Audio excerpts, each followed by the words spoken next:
Hello everyone, good morning, good afternoon and good evening. My name is Vishwadeep और आपका स्वागत करता हूं पीडब्ल्यू गेट वाला चैनल पे। लास्ट 6 मंथ्स बचे हैं गेट 2027 के। और जब से अनाउंसमेंट आया है गेट 2027 के चेंजेस का, स्टूडेंट्स में हलचल बढ़ गई है, सीरियसनेस बढ़ गई है। और ये वो टाइम है जब सबसे ज्यादा स्टूडेंट्स एक्टिव हो जाते हैं गेट की तैयारी के लिए। और बहुत सारे students, almost 50% of the GATE aspirants जो कि रियल में अच्छी प्रिपरेशन करके एग्जाम में जाते हैं, वो यहां से अपनी प्रिपरेशन शुरू करते हैं। अब क्या 6 महीने में अच्छी रैंक लाना मुमकिन है? जी हां, मुमकिन तो है। बट अगले 6 महीने आपको अपनी सारी दूसरी चीजें भुला के और सिर्फ एक ध्येय, एक फोकस, एक चीज पे आपका पूरा कंसंट्रेशन लगाना होगा। और वो है गेट की preparation. Every day, every minute, every hour, every week, every month for next 6 months should be focused and should be thought about only gate। पर क्या स्ट्रेटेजी हमें यहां लगानी पड़ेगी, इसके बारे में हम बात करते हैं।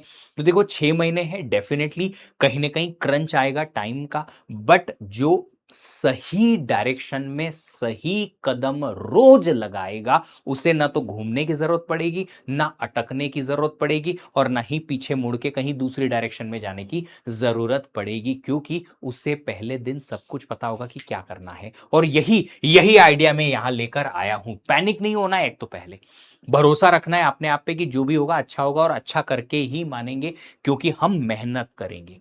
अगर किसी को अपने हार्डवर्क पे भरोसा होता है ना, तो फिर वो डेफिनेटली अच्छा रिजल्ट लाता है, चाहे कभी भी कैसे भी लाए, लाता जरूर है। अब अगले 6 मंथ्स को आप 3 पार्ट में डिवाइड करेंगे, 2 2 2 मंथ्स के each.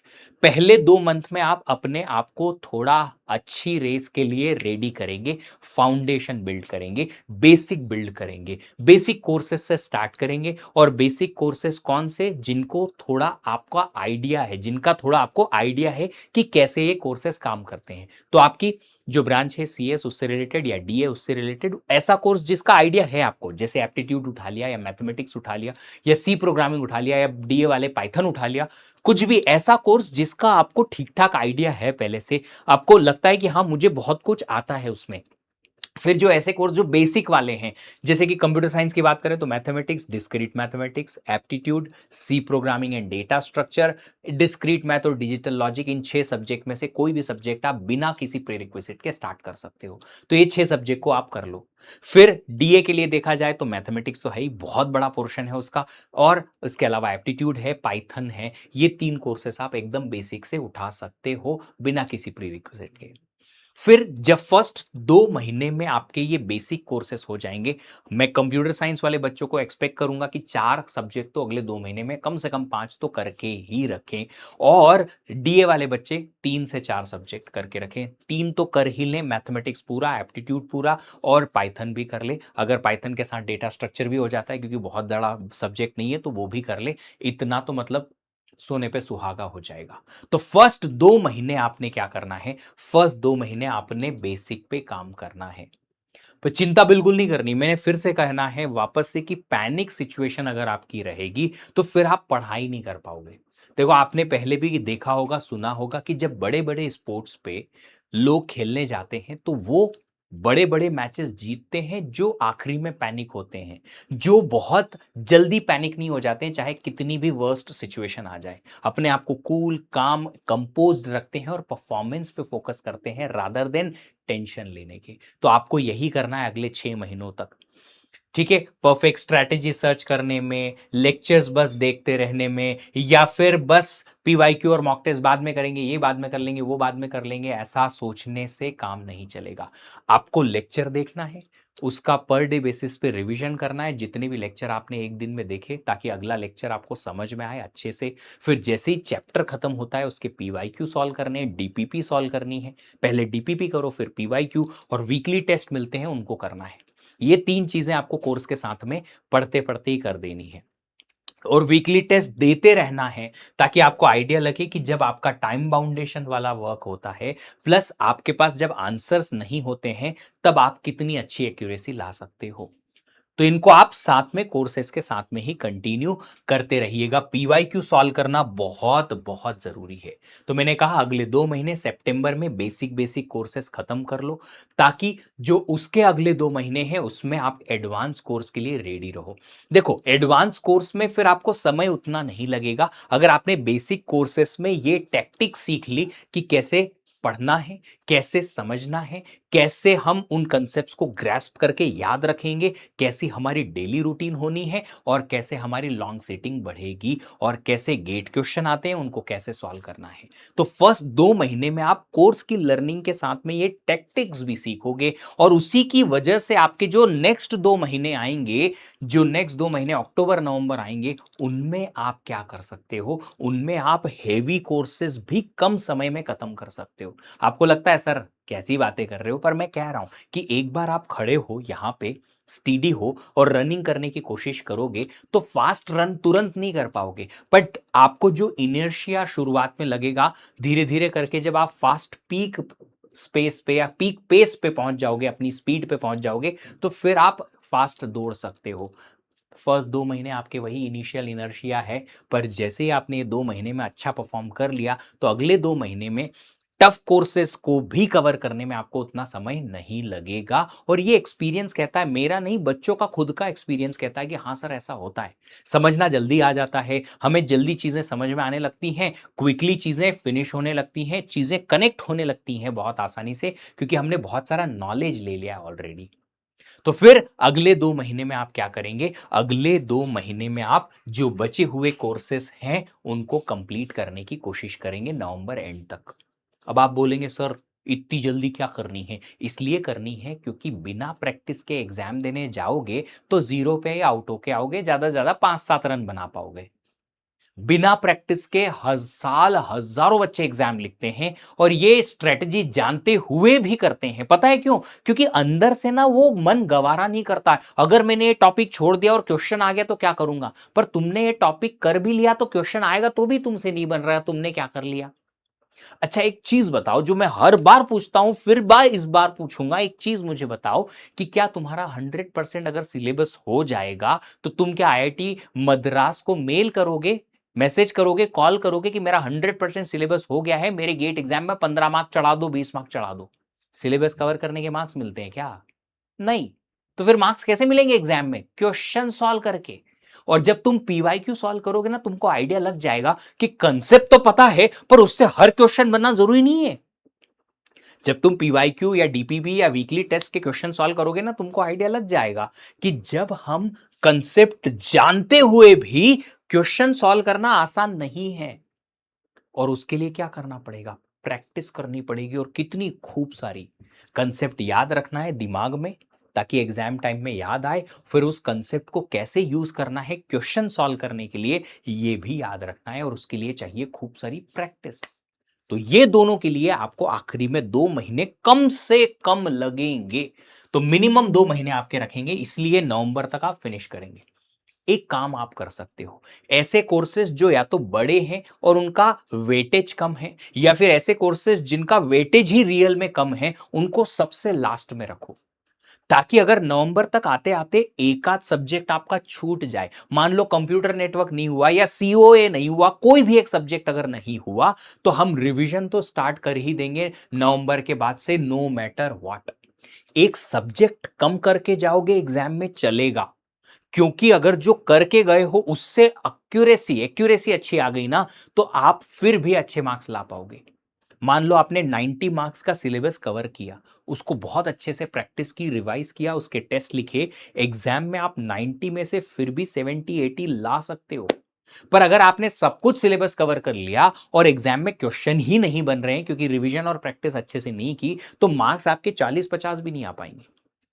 And that is what the difference between the normal student and an intelligent student, जो कि बहुत अच्छा विजन रखता है एग्जाम कैसे अटेम्प्ट करनी है उसका। तो आपको क्या करना है, एग्जाम अटेम्प्ट करने के लिए इस चीज का ध्यान रखना है कि हम वहां जाएं तो जो पढ़ के गए उससे क्वेश्चन हमें वहां जाके बने, याद भी रहे कंसेप्ट और उससे क्वेश्चन बने। तो ऐसे टॉपिक्स, ऐसे सब्जेक्ट्स जिनसे क्वेश्चन बहुत रेयरली आता है, आता ही नहीं है, उनको आप आखिरी के लिए रख सकते हो, नवंबर नवंबर के लिए, नवंबर के बाद के लिए, कि अगर बच भी गए तो कोई बात नहीं, छोड़ देंगे। सिलेबस अगर 80% 90% ही करके गए ना, तो 90% सिलेबस से भी हम अच्छे मार्क्स ला सकते हैं, अगर हमने अच्छी प्रैक्टिस और रिवीजन किया तो। तो आप नवंबर के बाद कुछ भी नया नहीं उठाएंगे। दिसंबर और जनवरी हमारा रिवीजन, प्रैक्टिस और टेस्ट में ही निकलेगा, नो मैटर व्हाट। मैं इस बात का गवाह हूं कि मुझे हर साल हजारों बच्चे, not even hundreds, thousands of students का ये मैसेज या कॉल या किसी न किसी मेंटरशिप कॉल में ये मैसेज जरूर आता है मेरे तक कि सर हमने पिछले साल अच्छे से प्रैक्टिस नहीं की, अच्छे से रिवीजन नहीं किया, अच्छे से टेस्ट नहीं लिखे, सिलेबस कवर करने पे ही पूरा फोकस कर दिया और एग्जाम में गए तो पता चला क्वेश्चन ही नहीं बन रहे हमसे। तो फिर क्या करना है? तो फिर वो करना है कि वहां रिवीजन करनी है, प्रैक्टिस करनी है खूब सारी, नवंबर दिसंबर जनवरी में, और टेस्ट लिखने हैं ढेर सारे, topic wise subject wise, full length mock test.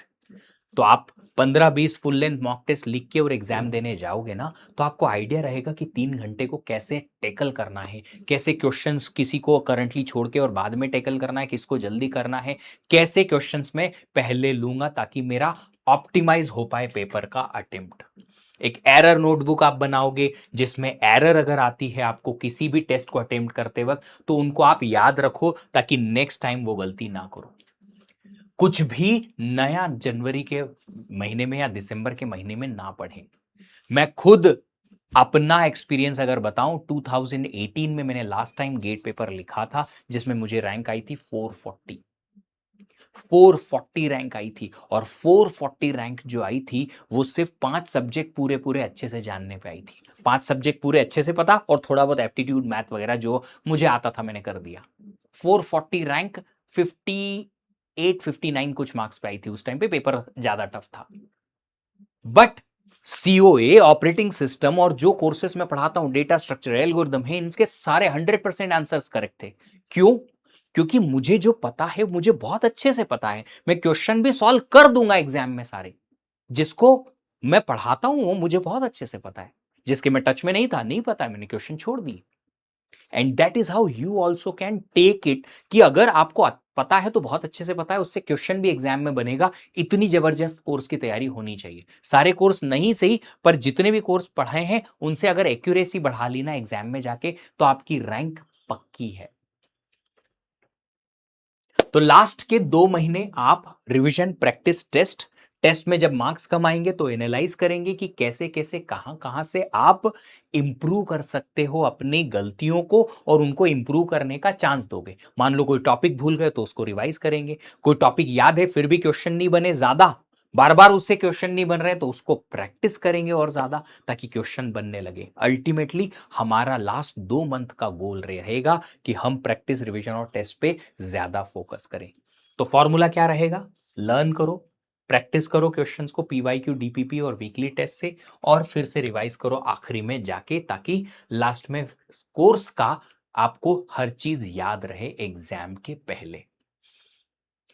Daily का टारगेट आप सेट कर सकते हो, मंथली टारगेट आप सेट कर सकते हो, किस दिन पढ़ना है, कितनी बजे पढ़ना है, कितनी बजे सोना है, सब आप अपने हिसाब से सेट करो। बट एक भी मिनट वेस्ट नहीं करना है। वेस्ट करेंगे तो फिर आप सब लोगों को वो कहीं ना कहीं भुगतान करना पड़ेगा, क्योंकि एग्जाम की डेट पीछे नहीं खिसकेगी। तुम जितना भी होगा उस एग्जाम डेट तक जितना भी कर सकते हो कर लोगे। इट इज सिंपल कि 1 मिनट का एक गेम खिला रहे हैं और आपके सामने रखे हैं आपकी फेवरेट डिश लड्डू। सबकी फेवरेट डिश है लड्डू।